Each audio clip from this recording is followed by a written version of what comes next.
you know, given the conditions of the course today, which are some of the worst that I've ever seen for a cross-country race, worse for people watching, but fun for people to race in. I'm extremely proud of both teams. We actually placed better than the ranking for each of the teams. The men were ranked 25th going in and got 18th today, and the women were ranked 23rd and got 22nd. So there were a lot of teams that didn't do as well as they were ranked. So I thought that says a lot about how tough our kids are. It was an extremely fun race for the team, and I'm glad that they had the opportunity to come and experience this kind of situation on the national stage. Laid the foundation to make this, we'll make it an annual trip. You know, it's nice to go one time, but we want to go every single year. So I think what it does is that people will see the results and they'll see, oh, you know, Mesa men, they're a top 20 team in the nation, and Mesa women, boy, they're really close to cracking the top 20. So what it does, I think it'll lay the foundation for more recruits to come to Mesa, better recruits, and you know, ultimately, you know, the goal to be a top 10 team in the nation in the future. Conditions were sloppy. I mean, it was a muddy course, but it was a true cross-country course. It showed who was the toughest of the tough and who were ready for the elements, who worked the hardest this season.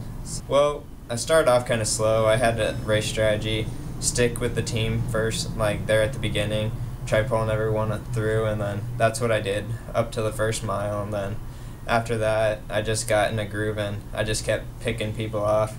I think I went from like 150th place down to 52nd towards the end of the race. That's where I finished, so it was just picking people off was the biggest set key goal today. Well, it made it more, I guess, easier in the race. Like, your mind wasn't like drained, you were more confident because you, instead of being passed, you were passing people, and it just made it so much easier to race and keep your mind in the game.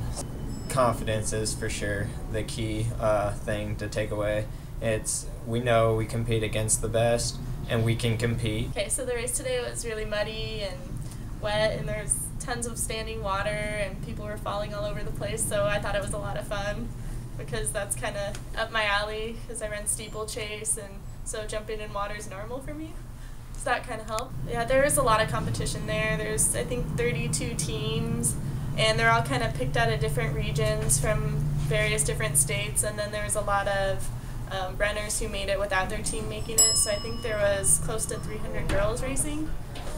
It's kind of nerve-wracking in a way to race against people you haven't competed against, just because we're used to Adams, we're used to Western, but then seeing new people and then hearing their times, but they're from different altitudes and they have different factors that go into that too. So it was interesting, but definitely fun, and like I think we definitely had a benefit being from Colorado because it's colder and we had higher altitude, and so that helped us out.